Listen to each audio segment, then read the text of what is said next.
Very good morning to all, very good afternoon, very good evening, and very good night. In this lecture, we will discuss self-inductance. Self-inductance म्हणजे काय? Self-inductance म्हणजे काय हे समजून घेण्यासाठी आपल्याला ज्या ज्या गोष्टीची आवश्यकता आहे त्या गोष्टी अगोदर आपण डिस्कस करूया. तर पहा, हा कंडक्टर असेल किंवा वायर, या वायरमधून करंट I फ्लो होत असेल तर तुम्हाला हे तर बेसिक नॉलेज आहेच. हा कंडक्टर करंट कॅरिंग कंडक्टर काय करत असतो? Magnetic field, this is magnetic field produce करत असतो. तर पहा, strength of this magnetic field produced by this current carrying wire or current carrying conductor. याच्यातून फ्लो होणारा करंट I असेल at a distance. तर पहा, at a distance R. काही ठिकाणी तुम्हाला A भेटेल, काही ठिकाणी तुम्हाला D भेटेल, स्मॉल d. R म्हणजेच या पॉइंटचं डिस्टन्स या करंट कॅरिंग वायर पासूनचं. ए म्हणजे तेच, डी म्हणजे तेच, म्हणजे कुठल्या बुकमध्ये तुम्हाला असं भेटेल, कुठे असं भेटेल, कुठे असं भेटेल. तर घाबरून जाण्याची गरज नाहीये. तर strength of this magnetic field at point A किती असते? Magnetic field at point A is equal to, सांगा, mu not upon 2 pi into current divided by this distance here r. आलं लक्षात? आपल्या सिलेबसमध्ये हे डिस्टन्स कॅपिटल R नी denote केलं आहे, म्हणून आपण R कन्सिडर करणार आहोत.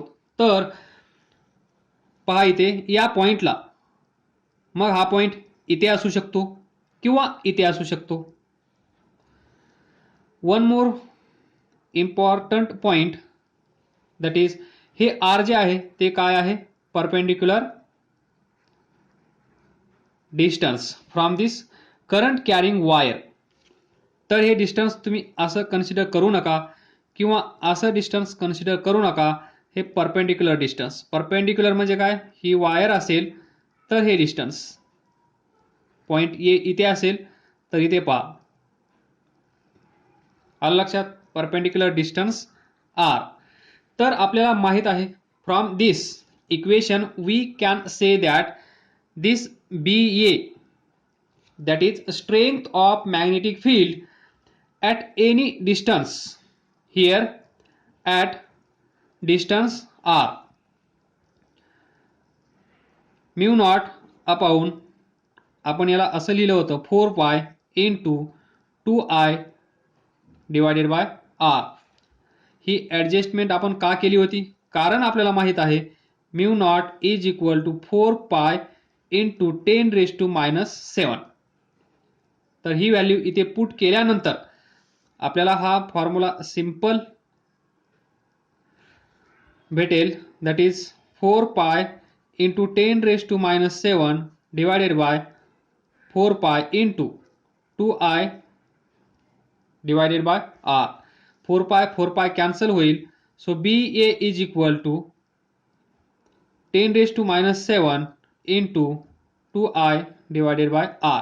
म्हणजे पहा, हा जो कंडक्टर आहे, ही जी वायर आहे, या वायर मधून फ्लो होणारा करंट I समजा 2 एम्पियर आपल्याला माहित असेल, आणि ज्या पॉइंटला मॅग्नेटिक फील्ड आपल्याला फाइंड करायचं आहे त्या पॉइंटचं या कंडक्टर पासूनचं परपेंडिक्युलर डिस्टन्स आपल्याला माहित असेल, दॅट इज हियर R. तर आपण simply by using this equation find करू शकतो strength of magnetic field at point A. तर हे झालं discussion from this equation. See, magnetic field strength of magnetic field is directly proportional to current. Number 1, strength of magnetic field is inversely proportional to this perpendicular distance. म्हणजेच काय, जसं जसं आपण या conductor पासून दूर दूर जाऊ तसं तसं दूर दूर म्हणजेच काय, आर इन्क्रीज होत असेल त्यावेळेस बी काय होईल, डिक्रीज. पण इथे पहा, जर आपण करंट इन्क्रीज केला तर मॅग्नेटिक फील्ड पण काय होत आहे, increase. As current increases magnetic field also increases. Distance, perpendicular distance increases, magnetic field decreases. तर या दोन गोष्टीची आपल्याला आवश्यकता आहे सेल्फ इंडक्टन्स म्हणजे काय हे पाहण्यासाठी. त्यानंतर पुढे आपण पाहिलं magnetic field produce by a current in circular arc of a wire. म्हणजेच काय, दिस ही सर्क्युलर आर्क, इथे त्याचा सेंटर असेल दिस, बरोबर. हा पॉइंट ओ असेल, that is centre of this circular arc. Radius R असेल, हा पॉइंट ए, हा पॉइंट बी. याच्यातून फ्लो होणारा करंट आय असेल, अँगल थीटा असेल. तर मॅग्नेटिक फील्ड बी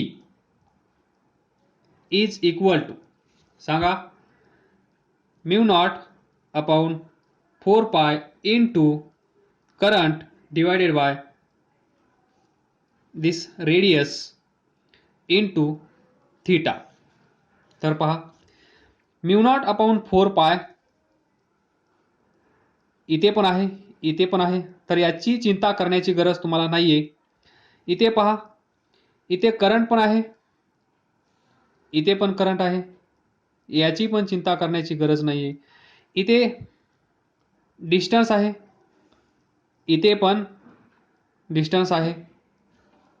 पहा, इथं करंट एलिमेंट जर इथे असेल, करंट असा फ्लो होत असेल आय, तर या करंटचं डिस्टन्स म्हणजेच इथे पहा, करंट या कंडक्टरमधून फ्लो होत आहे, हा कंडक्टर इथे आहे, तर इथून हा पॉइंट एवढ्या डिस्टन्सवर आहे, म्हणजेच आर डिस्टन्सवर.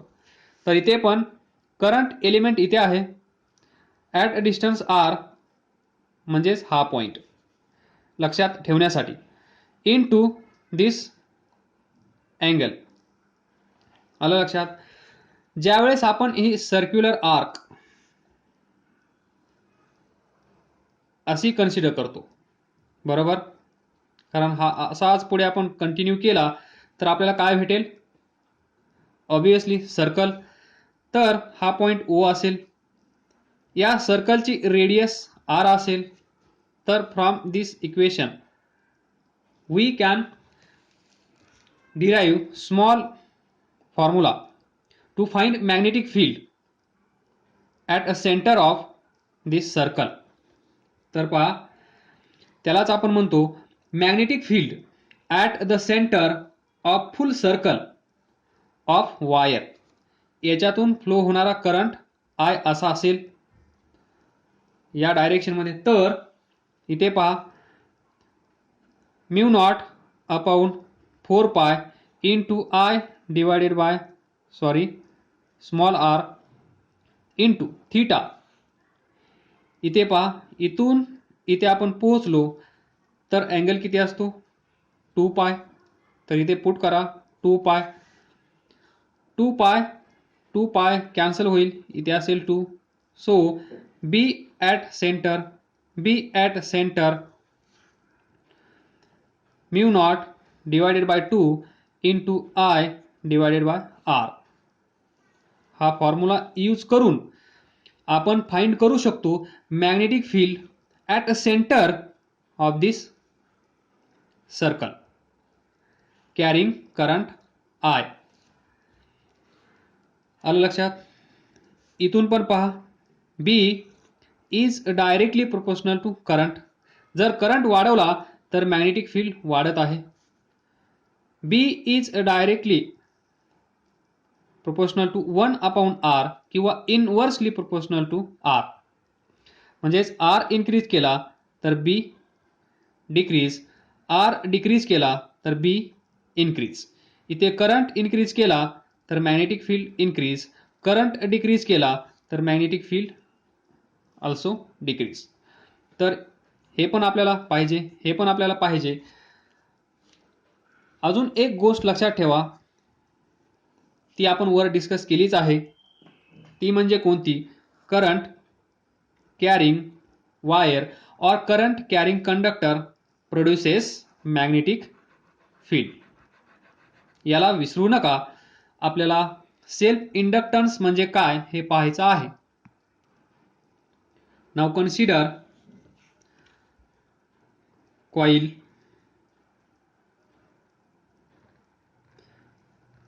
this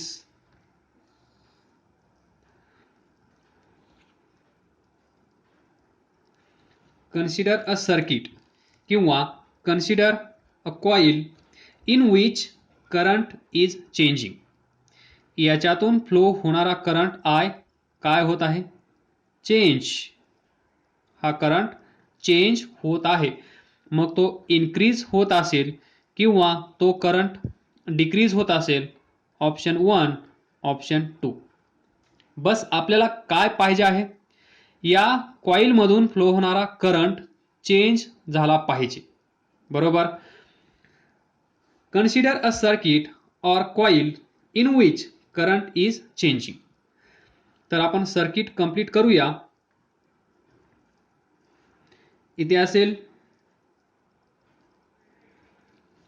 रिओस्टॅट, इथे असेल बॅटरी, इथे असेल स्विच,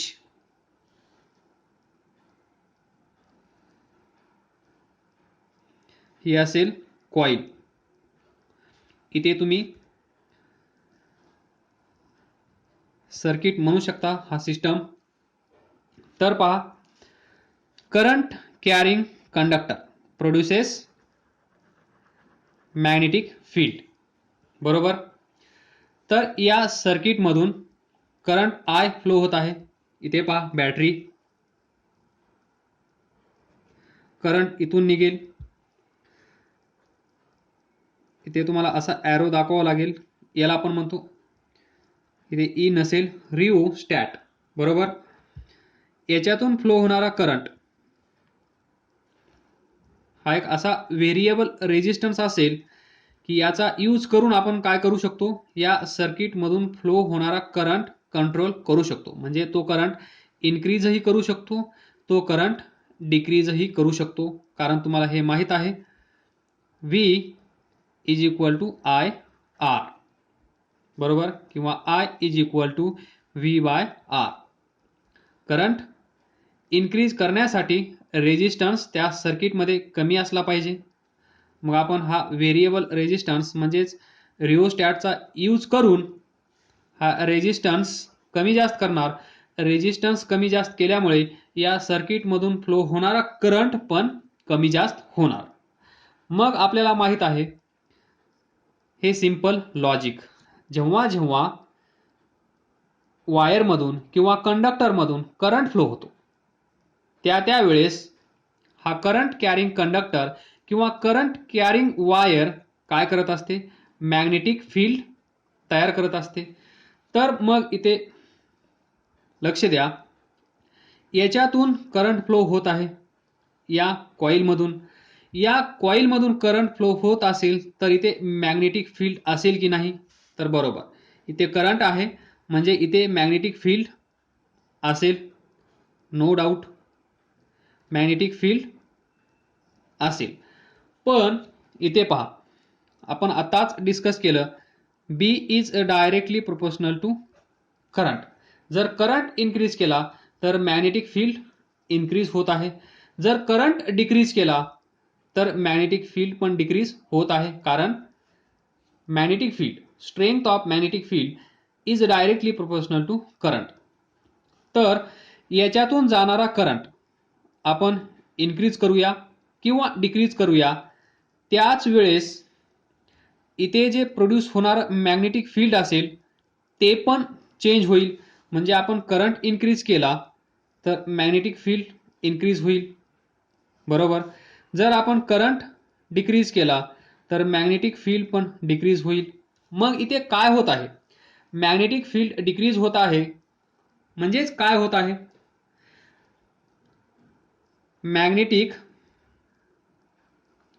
फ्लक्स चेंज होत आहे, बरोबर. तुम्हाला माहित आहे phi is equal to be A.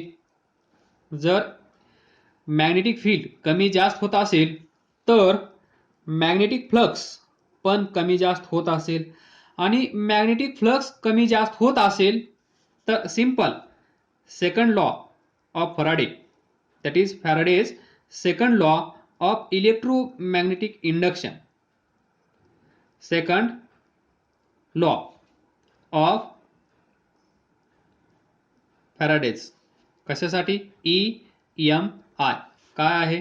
E is equal to minus D phi by D t. आपण याला असंही लिहू शकतो, minus delta phi by delta t, म्हणजेच minus phi two minus 1 divided by delta t. तर तुम्हाला माहित आहे, इथे पहा, करंट इन्क्रीज केला तर मॅग्नेटिक फील्ड इन्क्रीज होत आहे, करंट डिक्रीज केला तर मॅग्नेटिक फील्ड डिक्रीज होत आहे. फायनली इफेक्ट कुणावर होत आहे? Phi is equal to magnetic flux याच्यावर इफेक्ट होत आहे. म्हणजेच पहा, करंट I असताना तिथे काहीतरी मॅग्नेटिक फील्ड असेल. इथे पहा, व्यवस्थित पहा, करंट समजा I1 त्या कॉइलमधून फ्लो होत आहे. त्यावेळेस ज्या वेळेस त्या कॉइलमधून करंट I1 फ्लो होत आहे त्यावेळेस तिथे जर मॅग्नेटिक फील्ड B1 असेल, लक्ष द्या, त्यावेळेस मॅग्नेटिक फ्लक्स Φ1 असेल. तर आता आपण काय केलं आहे? करंट. तर आता पहा, ही एक सिच्युएशन आहे, हा एक क्षण आहे, त्या क्षणाला तिथे अशी सिच्युएशन आहे, बरोबर. नाऊ करंट इन्क्रीज करूया I2. त्यावेळेस पण तिथे काहीतरी मॅग्नेटिक फील्ड असेल. पहा, इथे करंट इन्क्रीज केल्यामुळे मॅग्नेटिक फील्ड इन्क्रीज होत आहे. आपण काय केलं आहे? इथे लिहा, on increasing current through this coil or through this circuit and which is I2. त्यावेळेस मॅग्नेटिक फील्ड B2 असेल. मग त्यावेळेस मॅग्नेटिक फ्लक्स पण वेगळे असतील, ते आपण कन्सिडर करूया Φ2.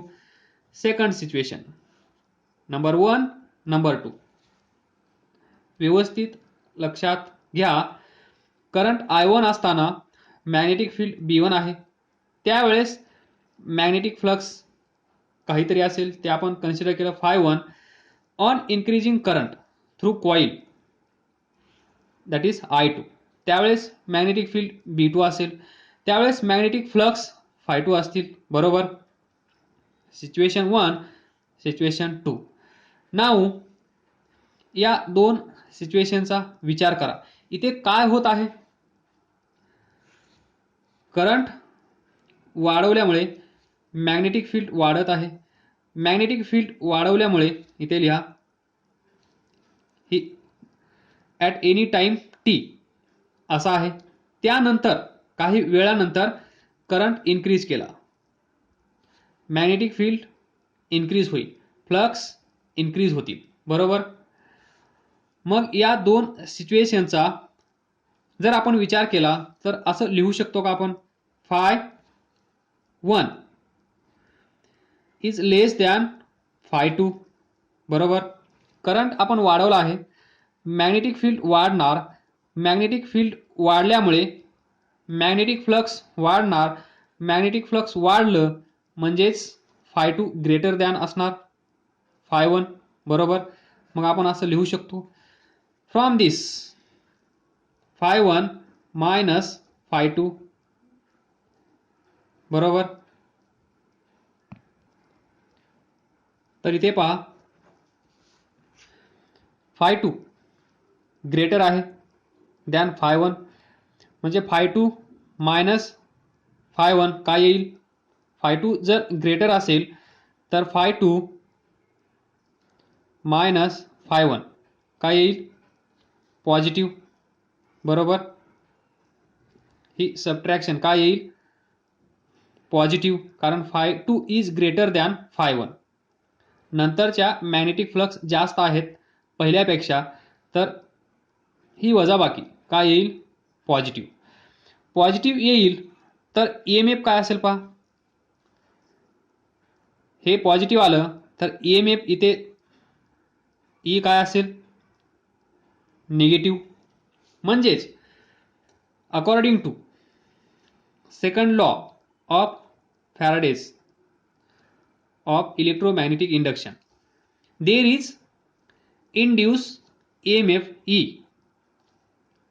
आणि त्याचं मॅग्निट्यूड किती असेल, एवढं. तर हे जे EMF आहे जे इथे तयार होणार आहे, हे कशामुळे तयार होत असतं, चेंज इन मॅग्नेटिक फ्लक्स. हा वर्ड लक्षात ठेवा, change in magnetic flux phi, बरोबर.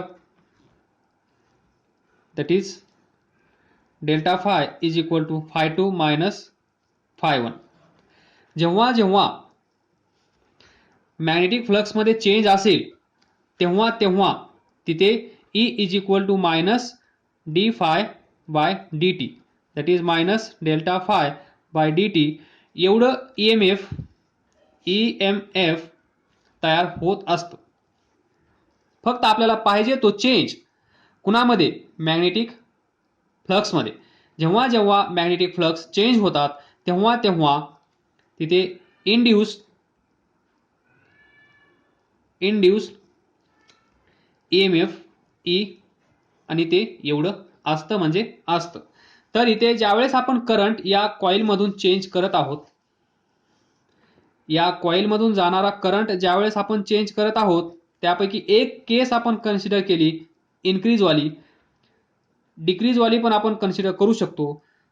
याच्यामध्ये φ2 लेस दॅन φ1 असेल, इन्क्रीज केल्यानंतर φ2 ग्रेटर दॅन φ1 असेल. तर जेव्हा जेव्हा म्हणजेच φ1 लेस दॅन φ2 किंवा φ2 लेस दॅन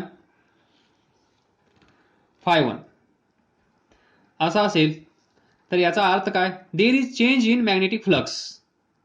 हे कंपॅरिझन आपण करत आहोत, म्हणजेच तिथे मॅग्नेटिक फ्लक्समध्ये चेंज असेल की नाही, बरोबर. जर तिथे मॅग्नेटिक फ्लक्समध्ये चेंज असेल तर तिथे 100% EMF E तयार होत असेल. तर इथे पहा, इथे पण EMF तयार होणार. ज्या कॉइलमधून करंट फ्लो होत आहे, ज्या कॉइलमधून करंट फ्लो होत आहे त्याच कॉइलमध्ये EMF तयार होणार. म्हणूनच याला आपण म्हणतो सेल्फ इंडक्टन्स. ज्या कॉइलमधून करंट I फ्लो होत आहे, हा करंट चेंज केल्यामुळे मॅग्नेटिक फील्ड चेंज होत आहे, त्यामुळे मॅग्नेटिक फील्डमध्ये चेंज झाल्यामुळे मॅग्नेटिक फ्लक्समध्ये चेंज होत आहे, आणि जिथे जिथे मॅग्नेटिक फ्लक्समध्ये चेंज असतो तिथे तिथे EMF E तयार होत असतो. हे आपण आतापर्यंत भरपूर वेळा डिस्कस करून झाला आहे. तर इथे पहा, ज्या कॉइलमधून करंट I फ्लो होत आहे त्याच कॉइलमधला करंट आपण कमी जास्त करत आहोत, आणि हा करंट कमी जास्त केल्यामुळे ही कॉइल मॅग्नेटिक फील्ड कमी जास्त प्रोड्यूस करत आहे. म्हणजे तिथे चेंज आहे, तिथे मॅग्नेटिक फील्ड कमी होत आहे किंवा तिथे मॅग्नेटिक फील्ड जास्त होत आहे, दॅट इज इन्क्रीज किंवा डिक्रीज. आणि मॅग्नेटिक फील्डमध्ये कमी झाल्यामुळे किंवा मॅग्नेटिक फील्ड वाढल्यामुळे मॅग्नेटिक फ्लक्सवर परिणाम होत आहे आणि जिथे मॅग्नेटिक फ्लक्स चेंज होतात तिथे ईएमएफ ई असतो म्हणजे असतो. आता तुम्ही बोर झाले असाल तर इथे सेल्फ इंडक्टन्स म्हणजे इथे इंडक्टन्स तर झाला आहे, ईएमएफ तयार तर झाला आहे, पण हा सेल्फ वर्ड कशामुळे आला? सेल्फ वर्ड कशामुळे आला? तर इथे सेल्फ वर्ड या कारणामुळे आला, कारण ज्या कॉइलमधून करंट आय फ्लो होत आहे, ज्या कॉइलमधून करंट आय फ्लो होत आहे त्याच कॉइलमध्ये ईएमएफ तयार होत आहे आणि हे तयार झालेलं ईएमएफ कसं असेल? Opposing nature. याला तर तुम्ही विसरायचंच नाही, अपोजिंग नेचरचं असेल. कोण सांगतं हे? लेन्झ लॉनुसार हे जे ईएमएफ तयार होत असतं इलेक्ट्रोमॅग्नेटिक इंडक्शन या टॉपिकमध्ये, याला विसरायचं नाही. जे ईएमएफ तयार होत असेल ते कसं असेल? अपोजिंग नेचरचं. अपोजिंग नेचर म्हणजे काय? तर पहा, इथे जो करंट आपण इथे सुरुवातीला काय कन्सिडर केला आहे? करंट इन्क्रीज, म्हणजे या कॉइलमधून फ्लो होणारा करंट आपण काय केला? इन्क्रीज. आपण हा करंट इन्क्रीज केला, पण ही कॉइल काय करेल? या कॉइलमध्ये असं ईएमएफ तयार करेल, असं मॅजिक करेल की हा वाढलेला करंट कमी करण्यासाठी हा ईएमएफ तिथे अवेलेबल असेल. आलं लक्षात? इथे पहा, I1 to I2 is greater than I1, कारण करंट आपण इन्क्रीज केला आहे. मग हा करंट इन्क्रीज होऊ नये म्हणून या कॉइलमध्ये ईएमएफ तयार होईल आणि या ईएमएफमुळे तयार होणारा करंट या करंटला अपोज करेल. म्हणजे काय करेल? अपोजिट डायरेक्शनमध्ये करंट फ्लो होईल. अपोजिट डायरेक्शनमध्ये करंट फ्लो झाल्यामुळे या सर्किटमध्ये जो करंट आपण इन्क्रीज करत होतो तो परत डिक्रीज होईल. बरोबर? आणि असंच सर्व डिस्कशन या केससाठी तुम्ही इमॅजिन करू शकता. इथे ही केस आपण घेतली आहे, ज्यावेळेस करंट इन्क्रीज झाला त्यावेळेस काय काय इफेक्ट होत आहे, तसंच तुम्ही करंट डिक्रीज करून हे सर्व डिस्कशन प्रॅक्टिस करू शकता, इमॅजिन करू शकता. बरोबर? तर एवढं तुमच्या लक्षात आलं असेल. सेल्फ हा वर्ड कुठून आला? ज्या कॉइलमधून करंट फ्लो होत आहे त्याच कॉइलमधला करंट आपण कमी जास्त केल्यामुळे तिथे ईएमएफ तयार होत आहे आणि ते ईएमएफ बाय लेन्झ लॉ कसा असेल? अपोजिंग नेचरचा असेल. इथे पहा, करंट इन्क्रीज होत आहे, मग इथे जे ईएमएफ तयार होईल आणि या ईएमएफमुळे इंड्यूस करंट आय फ्लो होईल आणि हा करंट याला अपोज करेल. म्हणजे हा करंट आपण इन्क्रीज करत होतो तर हा करंट अपोजिट डायरेक्शनमध्ये फ्लो होईल आणि नेट करंट कमी होईल. बरोबर? या केससाठी ज्यावेळेस या कॉइलमधून फ्लो होणारा करंट आपण डिक्रीज करू त्यावेळेस परत इथे ईएमएफ तयार होईल, इंड्यूस ईएमएफ, आणि या इंड्यूस ईएमएफमुळे तयार होणारा करंट इंड्यूस करंट, आणि हा करंट काय करेल? यावेळेस याला मदत करेल, कारण इथे करंट कमी होत आहे. तर हा करंट काय करेल? इन्क्रीज होण्यासाठी याला हेल्प करेल. म्हणजे कमी पण होऊ देणार नाही आणि करंट कमी पण होऊ देणार नाही आणि करंट जास्त पण होऊ देणार नाही. आलं का लक्षात? म्हणजे जे जगत आहेत त्यांना मारण्याचं काम करत असेल आणि जे मरत आहेत त्यांना जगवण्याचं काम हा करंट करत आहे. काय स्टोरी आहे या करंटची? बरोबर? इंड्यूस करंटची. हा induce current according to Lenz law सर्किटमध्ये कसा असतो हे तुम्हाला इमॅजिन होत असेल. करंट इन्क्रीज होत असेल तर हा डिक्रीज करण्यासाठी प्रयत्न करेल. करंट डिक्रीज होत असेल तर हा करंट इन्क्रीज करण्यासाठी तिथे आलेला असेल. म्हणजे जगणाराला जगू देणार नाही, पाठीमागे खेचेल, आणि मरणाराला मरू देणार नाही, त्याला जगवण्याचा प्रयत्न तो करत असेल. यालाच आपण म्हणतो लेन्झ लॉ. आणि इथे कॉइल तीच आहे, हे सर्व एकाच कॉइलमध्ये घडत आहे, म्हणून आपण याला म्हणतो सेल्फ इंडक्टन्स. त्याच कॉइलमध्ये हे घडत आहे ज्या कॉइलमध्ये आपण करंट चेंज करत आहोत, तर याला आपण म्हणतो सेल्फ इंडक्टन्स. तर पहा, याचं काम काय असेल? याचा सिम्बॉल असतो सिम्बॉल ऑफ इंडक्टर इज, सर्किटमध्ये तुम्हाला जेव्हा कधी असं दिसेल त्यावेळेस याला तुम्ही म्हणा इंडक्टर, लाईक रेजिस्टर. हे तुम्हाला माहीत आहे, हा सर्किटमध्ये असतो बरोबर, रेजिस्टर. त्याचप्रमाणे आजपासून तुमच्या आयुष्यामध्ये अजून एक इन्क्रीज झाला आहे, तो म्हणजे इंडक्टर बरोबर. रेजिस्टर, इंडक्टर या दोघांमधला फरक थोड्या वेळात तुम्हाला मी सांगेन.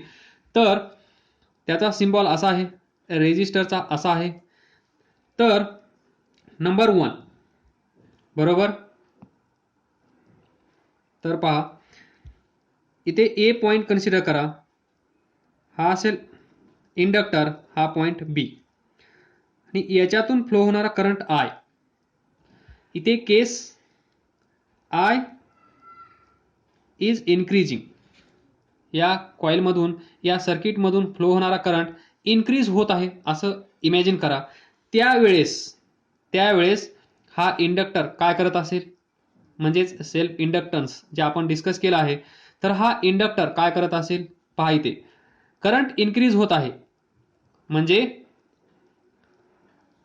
हा इंडक्टर याला जगू देणार नाही, याला तो अपोज करेल. मग अपोज करण्यासाठी थोड्या वेळासाठी हा इंडक्टर या सर्किटमध्ये कशाची भूमिका पार पाडतो ते पहा. हा पॉइंट ए, हा पॉइंट बी, हा पॉइंट बी. तर हा थोड्या वेळासाठी बॅटरी इमॅजिन होत आहे, बॅटरीचं काम करेल. बॅटरी तुम्हाला माहित आहे पॉझिटिव्ह टर्मिनल पासून करंट निघत असतो. तर या सर्किटमधून फ्लो होणारा करंट आय असा आहे या डायरेक्शनमध्ये, म्हणजे हा करंट इन्क्रीज होत आहे. हा करंट इन्क्रीज होऊ नये म्हणून ही बॅटरी काय करेल पहा, असं सोंग घेईल. म्हणजेच हा इंडक्टर या बॅटरीचं सोंग घेईल, बॅटरीसारखं बिहेव करेल, आणि याचं पॉझिटिव्ह टर्मिनल पहा या साईडला आहे, म्हणजे या डायरेक्शनमध्ये हा करंट तयार करेल, म्हणजे या करंटला तो अपोज करेल. आलं लक्षात, त्याला आपण म्हणतो इंडक्टर. इथेच आपण थांबूया. काय समजलं नसेल तर विचारा, अभ्यास करत राहा, पुढे जात राहा. All the best, thank you. पुढच्या लेक्चरमध्ये आपण कंटिन्यू करूया.